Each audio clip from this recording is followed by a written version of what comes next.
I remember. I remember now. Imagine in her mind, as she never slept, I never slept with her. When I was not there physically, I was in the phone. I'm sleeping here in the sofa watching TV for almost 3 years because my husband stayed there in the room so I can let him sleep. Very tired.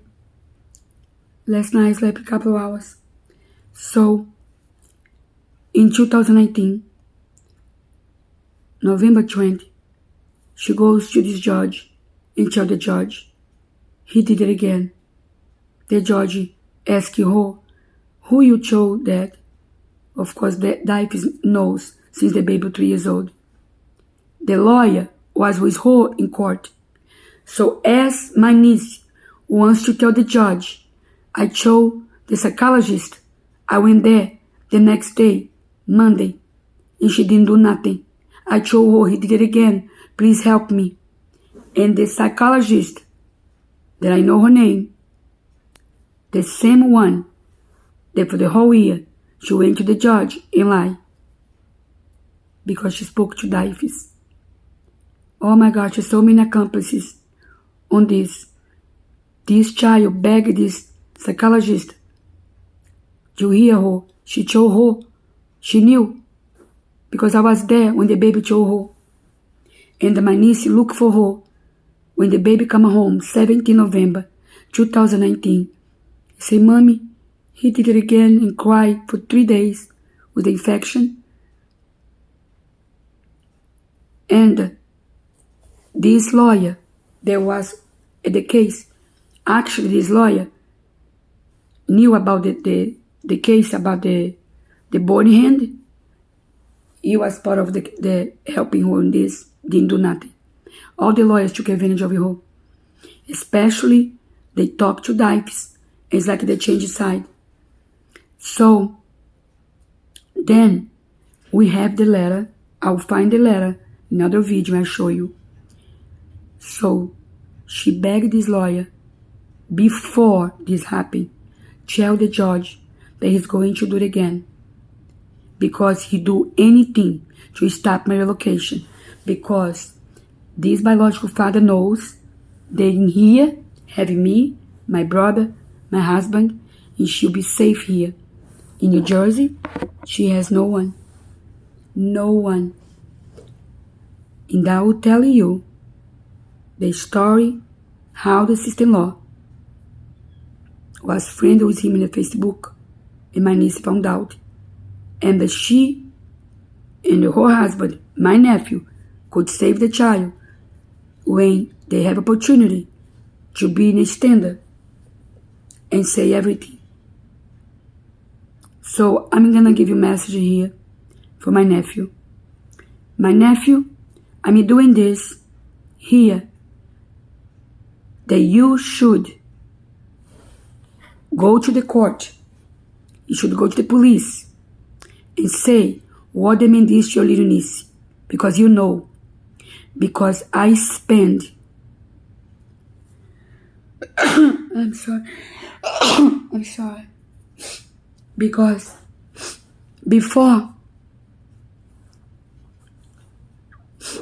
I hope the whole world is going to see this story. So before you and all the accomplices of this monster, before you do any negative comment and say that I am doing defamation, every word I say is true. In one day, I want you and your wife and everyone that could save this child didn't do nothing. And I had to give up my life as I told the judge that I could not lay my head in a pillow and sleep knowing what this child was going through in the hands of this monster, this pedophile, their own father. And that you know, because I beg you, my nephew, the only uncle of my little grandniece, that don't you dare to accuse me, because if you accuse me, I want a fair judge to put you and your wife and the pedophile and the doctors, everyone. I would say in front of everyone, how could you save the child? It didn't do nothing.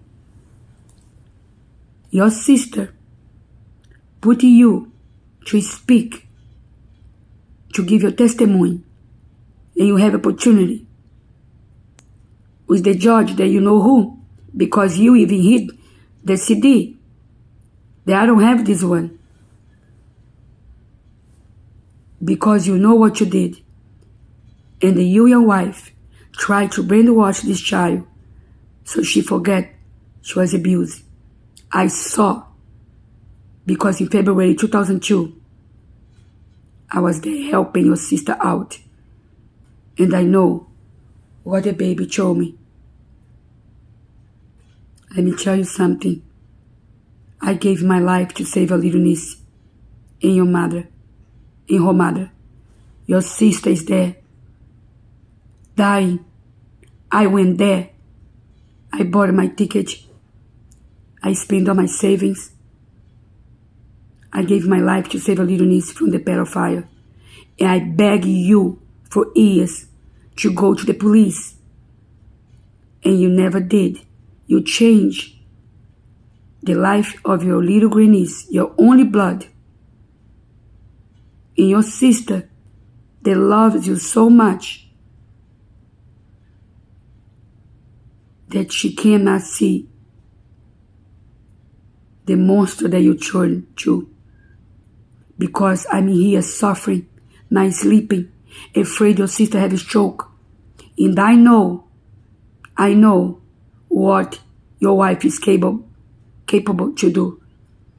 Because I was sitting in a courtroom when the biological father asked me 3 questions.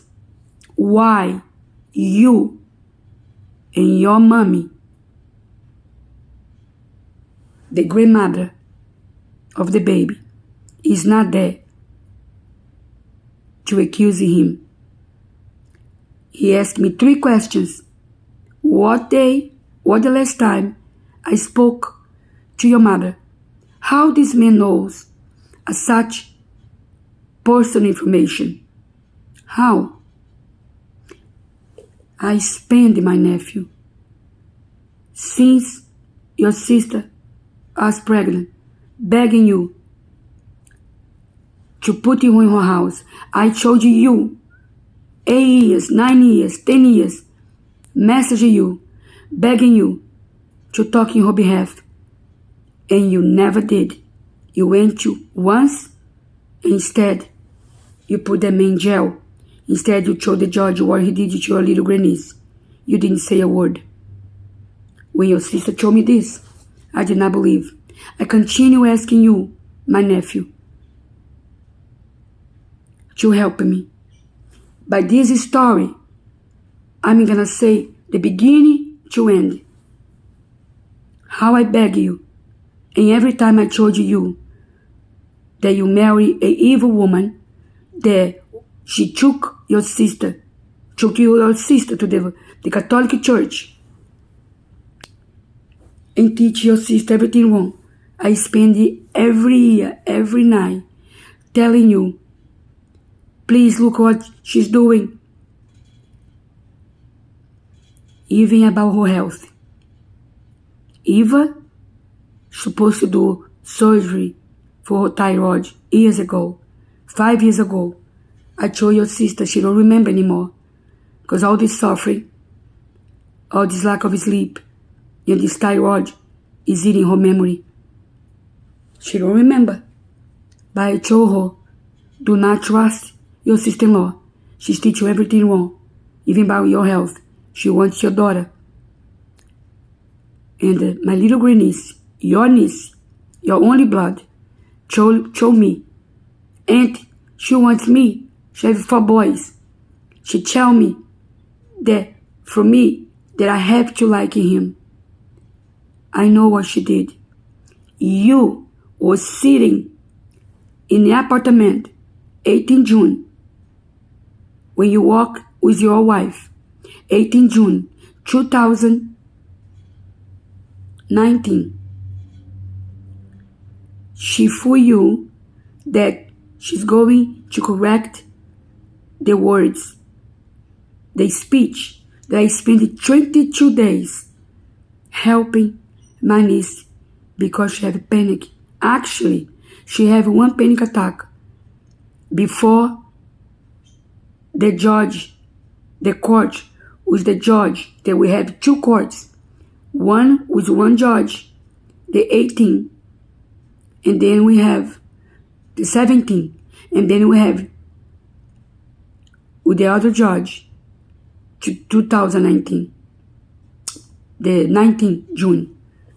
And you went there a day before that I saved your niece when I spoke for 3 hours and showed the judge who the monster is.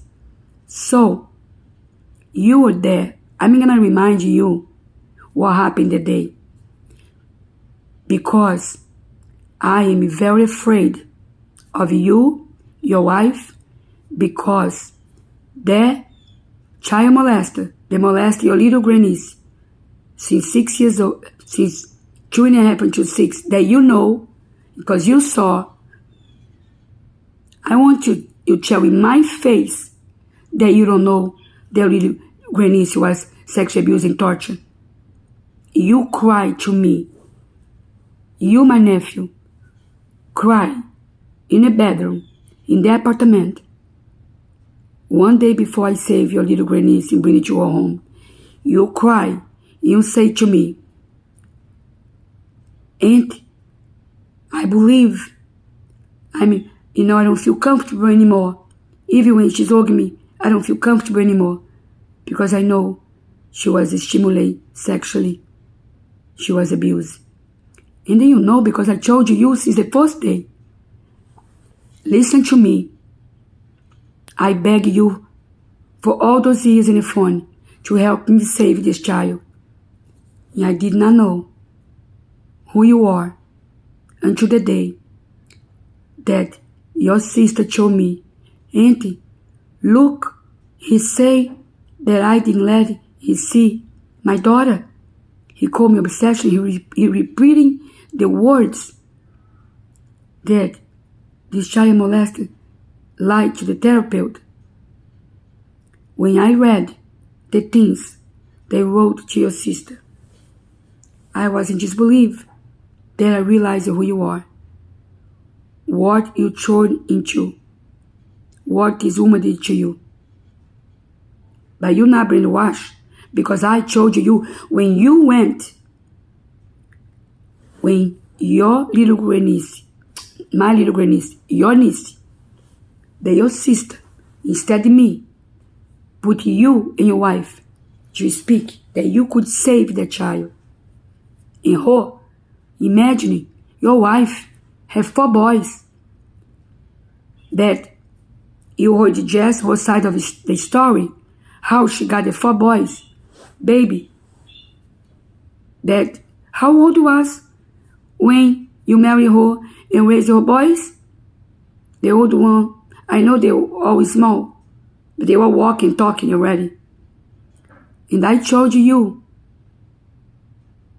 please do not marry her. I beg you to not marry her. Because she used those boys, make they call you father, and take advantage of you. You were 20 years old, over 20, in your 20s. And that's why I knew, but you didn't listen to me. And then your sister have a baby, and you didn't do nothing to save her. And you and your wife tried to brainwash the baby. Listen, I'm going to tell you here the truth, because I know what I suffer and what I have to give up in my life to save your little grandniece, while your mother didn't do nothing. They live with the boyfriend since your sister was pregnant. I have to give up my life, now working, spending all my money, that the only thing I had in my life was my health. Now, I do not have any more. I can't sleep without take melatonin, without the TV 109, because I would sleep for years. Because I could not sleep, knowing that your niece, the only niece you have, was taught to be abused by the father. And you knew that because I told you. And you saw, I go back and forth. I was there until she was 2 years old. When my husband had a stroke, I come home. And then I go in back and forth because you and your mother didn't do what I did. But before you and your wife, and listen, I am afraid for the life of your niece and for your sister. I send a message for the judge. I send the letters for the judge, telling him the baby is dangerous because the child molester, the biological father, have this, your wife, your mother, the grandmother, the godfather, your stepfather, Johnny, the godfather, brother, which, do you know that you tell your sister that she has to be grateful for the godfather and the brother of the godfather? That I heard, and you know that too, that he didn't help your sister. When your sister begged the judge to save her child, he was in line in the phone, and the judge goes, "Are you? Is her lawyer?" He said, "No. Nobody never help. That's why I never could work. I lost all my savings. I don't work for 8 years. And let me tell you something. You and your mother, your wife, should give me all the 8 years I couldn't work, going back and forth, risking my life in a plane, the top of the pandemic, to save your sister and your niece from this monster. Let me tell you something. Don't you dare.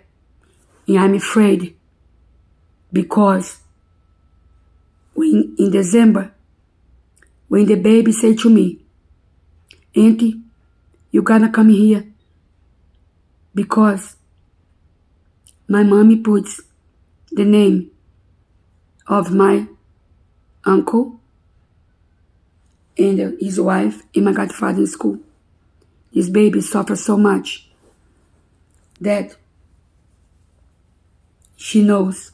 She used to know, but now I'm afraid."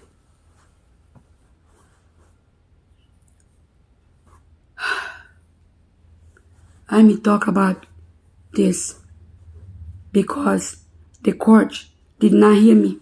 Oh my gosh, I'm sweating. The court did not hear me. The court did not hear me. I beg the judge, please, judge, this baby is in danger. This baby has to come home, has no one to save it, this mommy, this baby. The mom deteriorating her health. Oh gosh, I gotta continue to talk about this because I'm really afraid. I need help. I need the lawyer listen to me. I do not sleep because that child molester. He knows that in New Jersey has no one that